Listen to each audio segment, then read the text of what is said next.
Au nom du Père et du Fils et du Saint-Esprit, la grâce de Jésus notre Seigneur, l'amour de Dieu le Père et la communion de l'Esprit Saint soient toujours avec vous. Frères et sœurs, soyez les bienvenus dans cette cathédrale Notre-Dame. Je salue aussi ceux qui nous écoutent sur RCF Radio Notre-Dame ou qui nous regardent sur les télévisions KTO. Nous sommes rassemblés en ce dimanche pour fêter la gloire de l'éternelle Trinité. Le Dieu en qui nous croyons est un Dieu d'amour qui est Père, Fils et Saint-Esprit. C'est ce Dieu d'amour que nous célébrons cette Eucharistie. Et parce que si souvent nos cœurs se ferment à l'amour, nous demandons pardon pour accueillir la miséricorde de Dieu. Je confesse à Dieu Tout-Puissant, je reconnais devant vous, frères et sœurs, que j'ai péché en pensée, en parole, par action et par omission. Oui, j'ai vraiment péché. C'est pourquoi je supplie la bienheureuse Vierge Marie, les anges et tous les saints, et vous aussi, frères et sœurs, de prier pour moi le Seigneur notre Dieu. Que Dieu Tout-Puissant nous fasse miséricorde, qu'il nous pardonne nos péchés et nous conduise à la vie éternelle.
Gloria in excelsis Deo.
Prions le Seigneur.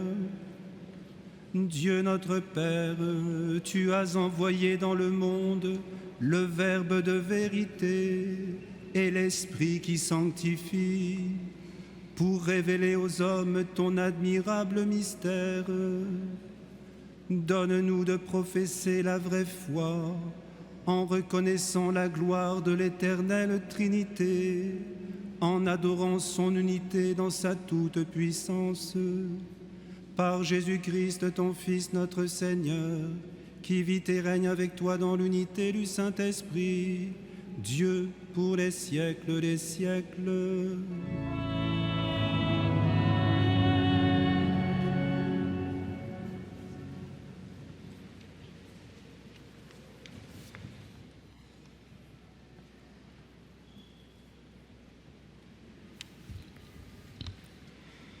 Lecture du livre de l'Exode.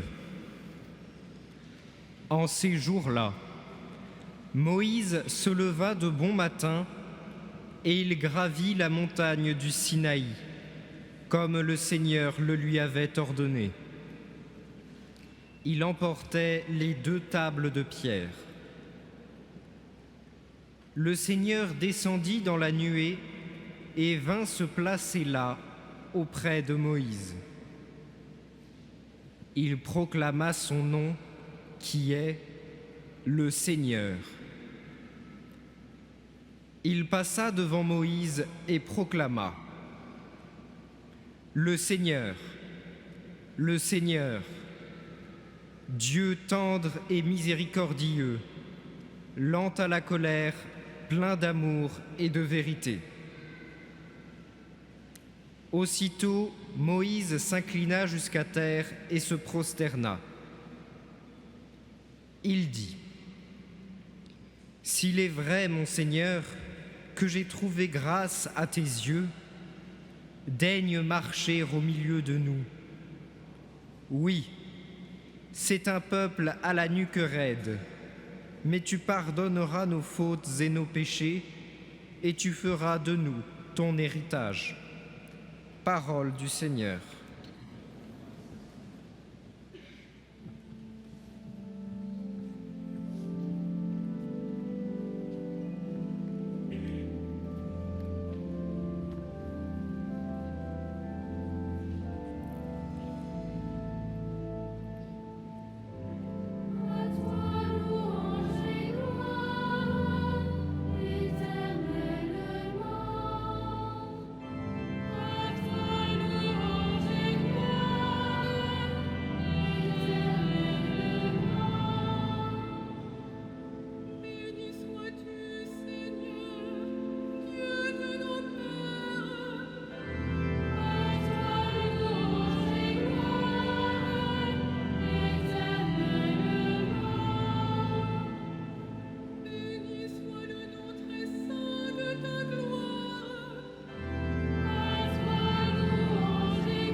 Lecture de la 2e lettre de saint Paul apôtre aux Corinthiens.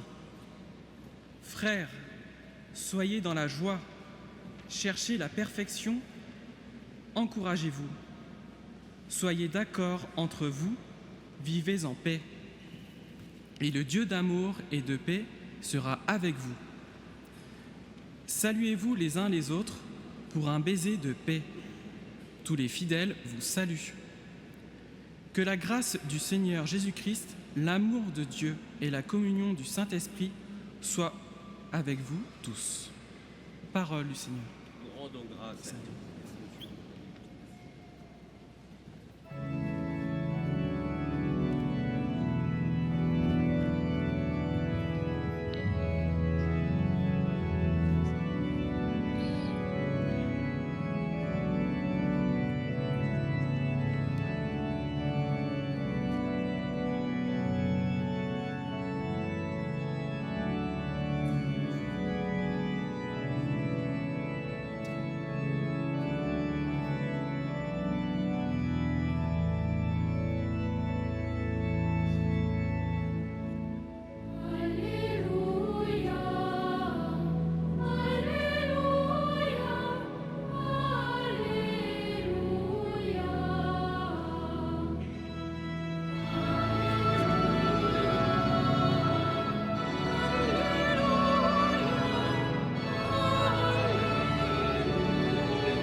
Le Seigneur soit avec vous.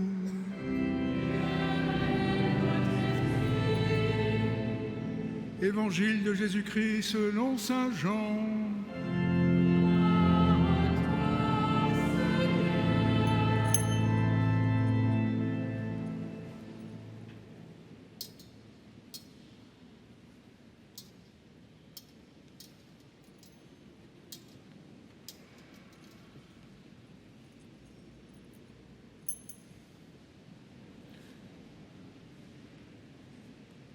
Dieu a tellement aimé le monde qu'il a donné son Fils unique, afin que quiconque croit en lui ne se perde pas, mais obtienne la vie éternelle.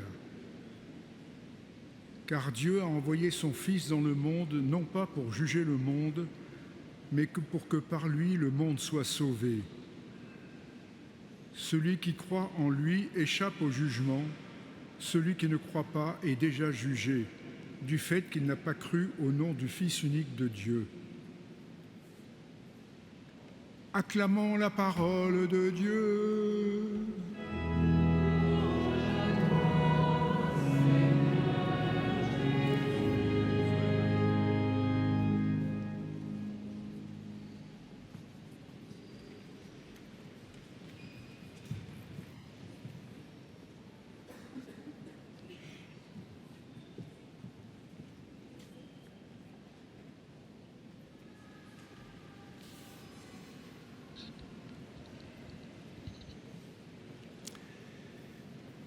Chers frères et sœurs,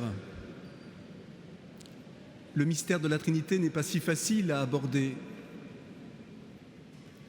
Je pense au défunt pape Benoît XVI, qui avait un amour particulier pour saint Augustin et qui, sur son blason épiscopal, avait fait mettre une coquille Saint-Jacques. Et il racontait plusieurs fois qu'il avait fait mettre cette coquille Saint-Jacques qui lui rappelait une légende selon laquelle saint Augustin, méditant sur le mystère de la Sainte Trinité, vit un enfant sur la plage jouer avec un coquillage. à l'aide duquel il essayait de puiser toute l'eau de la mer pour la mettre dans un petit trou qu'il avait fait avec ce coquillage. Et saint Augustin, se promenant sur cette plage, aurait dit à cet enfant « Mais tu n'arriveras jamais à mettre toute l'eau de la mer dans ce petit trou. » Et l'enfant lui aurait répondu « Il est plus difficile à ton intelligence d'appréhender le mystère divin que de transvaser la mer entière dans un petit trou. » Face à l'immensité de qui est Dieu, notre cœur, notre intelligence sont trop petits pour comprendre ce mystère. La Trinité, ce mot n'existe pas dans la Bible. Vous pouvez tourner toutes les pages, vous ne trouverez jamais ce mot Trinité. Et pourtant, les réalités qu'elle vise, elle, est bien présente dans la Bible. Vous l'avez entendu à la fin de la deuxième lecture, dans la deuxième épître aux Corinthiens, saint Paul conclut sa longue lettre en citant les trois personnes de la Trinité. La grâce de Jésus-Christ, la communion du Père, l'amour de Dieu le Père et la communion de l'Esprit Saint. Petit à petit, Dieu se révèle comme étant Trinité. La Trinité n'est pas un problème. Voyez, on peut distinguer le problème et le mystère. Le problème, c'est quelque chose qui est devant nous, que l'on peut analyser, que l'on peut même résoudre par les forces de notre intelligence. Le mystère, nous ne pouvons pas le mettre devant nous. Le mystère nous enveloppe. C'est lui qui nous comprend. Nous sommes à l'intérieur du mystère et le mystère est à l'intérieur de nous. Dieu est un mystère, non pas parce qu'on ne peut rien dire de lui. Dieu est un mystère parce que nous n'avons jamais fini de mieux le comprendre, de mieux l'aimer, de mieux le vivre.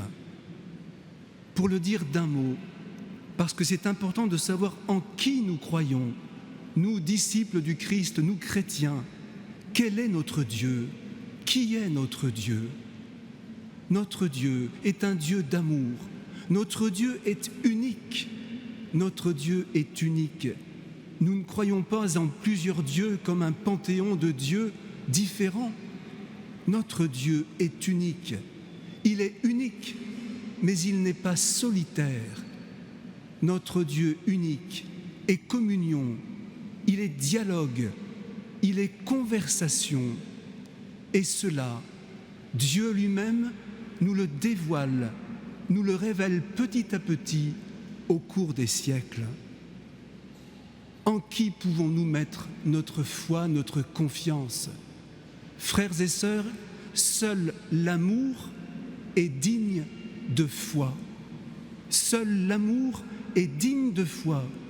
Nous pouvons nous mettre notre confiance absolument, seulement en un Dieu qui se montre comme un Dieu d'amour, non pas une toute-puissance qui pourrait faire toutes choses dans sa solitude éternelle, mais un Dieu qui nous aime parce que d'abord l'amour circule en Dieu. Oui, Dieu est amour. Et encore, il faut préciser de quel amour il s'agit. Et la liturgie d'aujourd'hui nous le dit. Notre Dieu est un Dieu qui non seulement nous crée en nous aimant, mais c'est un Dieu qui vient nous pardonner quand nous faisons le mal, quand nous tombons, quand nous péchons. La première lecture raconte l'épisode où, juste après avoir scellé l'alliance avec son peuple et avec Moïse donné les 10 commandements, Moïse s'en va quelques instants pour parler avec le Seigneur. Et le peuple a peur, il veut un Dieu qu'il voit. Et vous vous souvenez, c'est alors qu'il construit un veau d'or pour l'idolâtrer. Et quand Moïse redescend du Sinaï, il est furieux. Il brise les tables de la loi. Et pourtant, Dieu propose à Moïse de remonter. Et Dieu pardonne. Dieu réinscrit les commandements sur la loi. Et Dieu se fait connaître, lui qui avait déjà dit à Moïse « Je suis le Dieu d'Abraham, d'Isaac, de Jacob. J'ai vu ta misère, j'ai entendu ton cri. » Ce Dieu se présente, nous l'avons entendu, comme le Seigneur qui est lent à la colère, plein d'amour, plein de tendresse, un Dieu d'amour et de vérité. Mais si Dieu est capable de voir notre misère, d'entendre notre cri, c'est qu'il est un être de dialogue, un être de compassion, un être qui converse avec nous. Et il ne le peut que parce que lui-même est communion et conversation depuis toute éternité entre le Père, le Fils, dans l'unité du Saint-Esprit. Et l'Évangile va encore plus loin. Oui, Jésus, de sa bouche même, nous dit que Dieu nous a tellement aimés, qu'il a tellement aimé le monde, qu'il a donné son Fils éternel, qu'il l'a envoyé sur terre et qu'il nous l'a livré, non pas pour juger le monde, mais pour que le monde soit sauvé. Oui, notre Dieu n'est pas perdu dans son immensité, dans son éternelle solitude, même dans une toute-puissance. Non, notre Dieu, qui est amour, se penche sur sa créature et sur ce monde. Et si Dieu est Trinité, cela nous permet de comprendre en quoi nous sommes créés à son image.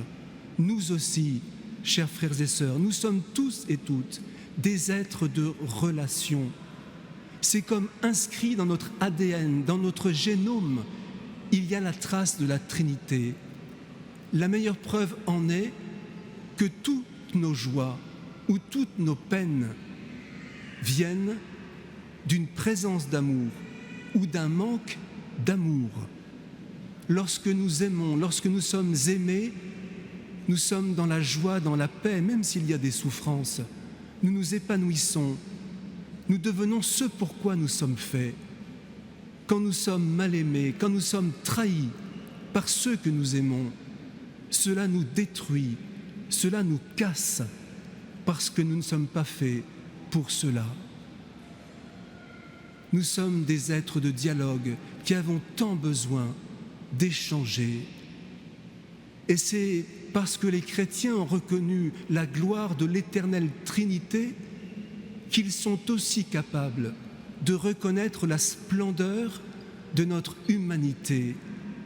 Vous savez que le pape Léon XIV a écrit une magnifique encyclique qui s'appelle « Magnificat Humanitas », l'humanité magnifique, malgré ses blessures, malgré ses folies.